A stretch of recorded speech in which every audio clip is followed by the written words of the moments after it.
Hi, everybody. Welcome to One Cool Thing. And I have Stephen Winkleman here with me today, who is showing off the Pixel 5 and Pixel 4a 5G phones.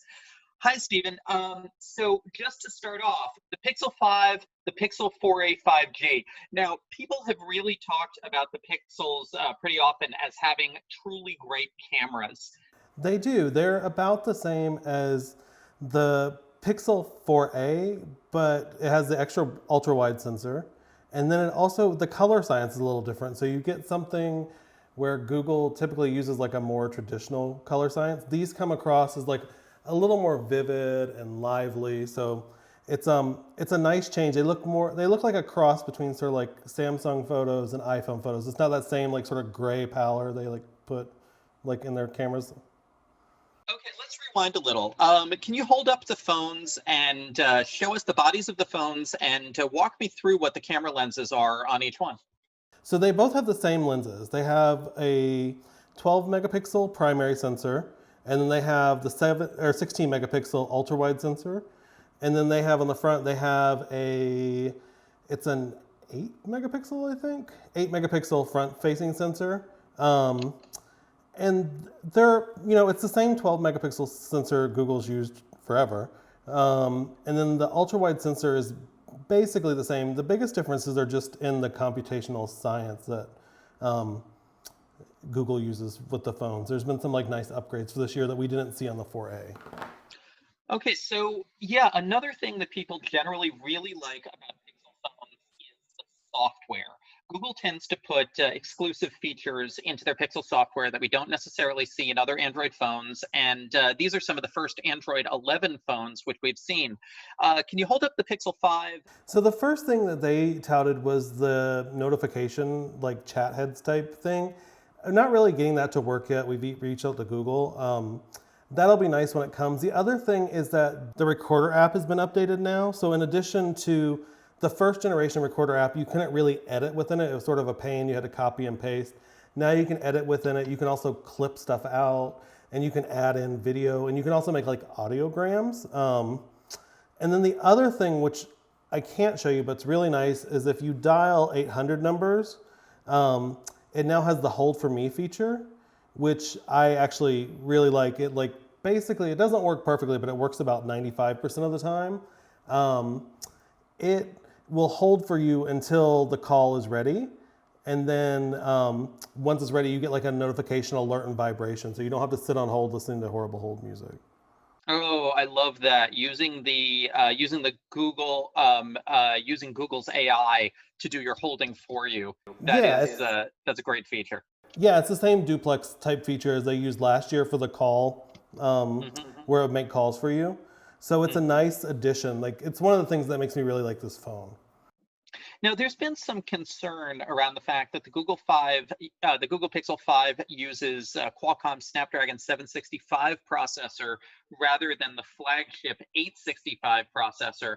When you were taking photos, doing videos, gaming on the Pixel 5, were you seeing the choice of processor as any kind of minus? Not really. I think the biggest thing, the big difference is between the 4A and the 4A 5G and 5. The 730 processing times are really slow on. For this, you don't really notice a difference. There's like a slight lag when you take low light photos, but with the Pixel 4A, it would take like 3 to 4 seconds sometimes, which doesn't sound like a lot, but it actually is a long time when you're sitting there No, that's frustrating. after it would process to processing Google Photos. Here it takes maybe a second. So it's not for the average person, this phone is fine. If you're doing like really intense video editing or you're like a hardcore gamer, you'll probably want to find something with an 865. Now, you've got the Pixel 4a 5G and the Pixel 5 there, and they're $499 and $699. What's the difference? What are you getting for your extra $200?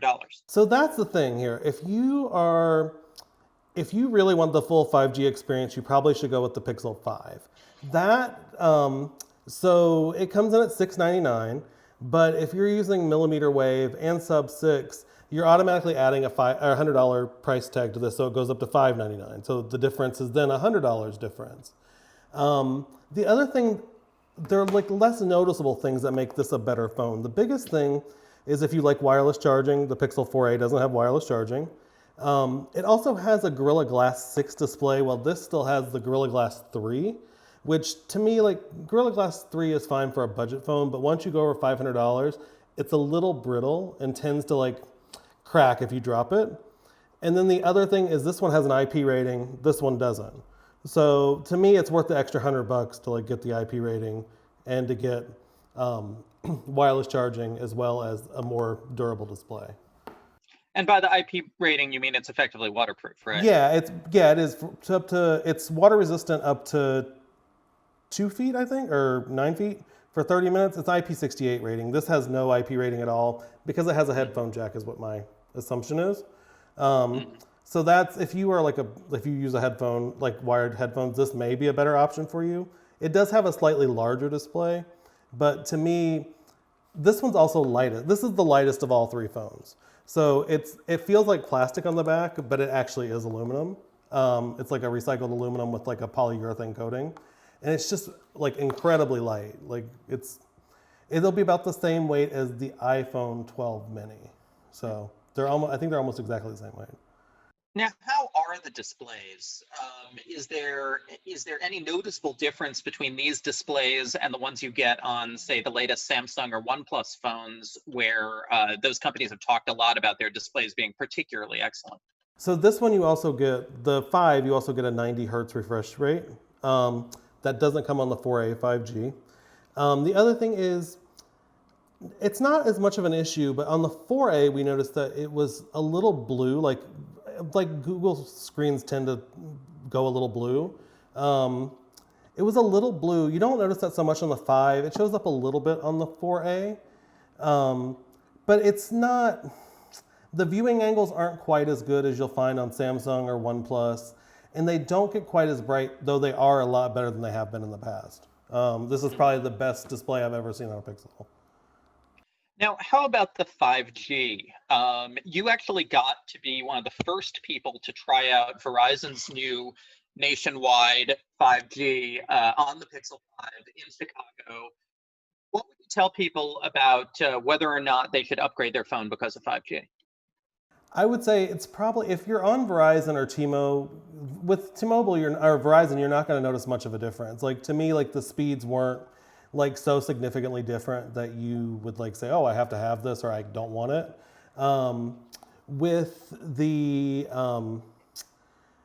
With T-Mobile, you're probably, to me, in my experience, I get a little bit better speeds, but I know it's not our like fastest mobile networks results. I get a little better speeds on 5G. And then with AT&T, the issue with AT&T is that their 5G speeds are really slow right now, unless you're like in like a very small area that has millimeter wave. And they also block you from turning off 5G priority on these phones. So as soon as you put a SIM card in these, you can no longer turn off 5G. So you're stuck, like here I get 5G and it's like a download of like 3 megabits per second. So it's incredibly slow. And on Verizon, I get 5G and it's usually like 60 to 70, which is not great, but I live literally on the border of 2 millimeter wave networks. Now, do these phones work on all of the US networks? Yeah, they do. They'll work on all the carriers. If you want if you want millimeter wave, the 4A 5G right now is limited to Verizon, and that adds the extra $100. If you want the full experience on any US carrier, the 5 will work on both millimeter wave and sub-6. But really, like for the next couple of years, like I don't think that millimeter wave is going to be that big of a deal. As long as you get like a good sub-6 network or like you have solid LTE coverage, you're going to be fine. Now, something that I know we are both struggling with recommendation-wise is the fact that the Pixel 5 is $699, the Samsung Galaxy S20 FE is $699, and that has an optical zoom lens. The OnePlus 8T is now $749. How would you? Where do your opinions fall in terms of the Pixel 5 versus the Galaxy S20 FE? I think I'm probably a little different than the way you approach it. That's okay. I think it's a good investment. I also have like thought for years that we're gonna hit this like peak of like smartphone fatigue, which basically 2020 has been. Um, this is a good phone. The build quality is good. It does everything you need to do. It gets fast off. To me, like the most important things are getting good customer service, fast software updates. It has all those. Samsung tends to struggle with that. Like you can wait, forever for an update, and a lot of times you're at the mercy of your carrier. And then you also get, it's not as good as Apple's customer care, but it's still pretty good for Android. Like you can actually find somebody and chat with them. So to me, that's worth the extra investment. You also don't get like Google's privacy, shockingly enough, is a little bit better than Samsung's, like their privacy policy, which I never thought I'd say anybody is better than Google. And so you get like, you don't have as much like invasion. You don't get those weird ads that pop up. You also don't get all that like bloatware that comes on Samsung that is getting better, but it's still not really that useful. So to me, that makes it worth the extra incentive, even if the Pixel like has a really bad resale value. You can keep this phone for a couple of years and not worry about it. You know you're gonna get upgrades and not sit for a year waiting for an upgrade. Okay, great. So that's the Pixel 5 and the Pixel 4a 5G. The Pixel 5 is $699. The Pixel 4a 5G is $499 or $599 on Verizon. These are on sale now? They go on sale on the 9th. They're on pre-order now. You can get them starting the 19th. So soon. Okay, great. Well, thank you very much. This has been one cool thing from PCMag.com. Of course, we have reviews of all of the latest phones up on PCMag.com, including these phones, the latest Samsung, the latest OnePlus, and soon, of course, the new iPhones. Thanks a lot for watching. Make sure to like and subscribe, and we'll see you with more gadgets.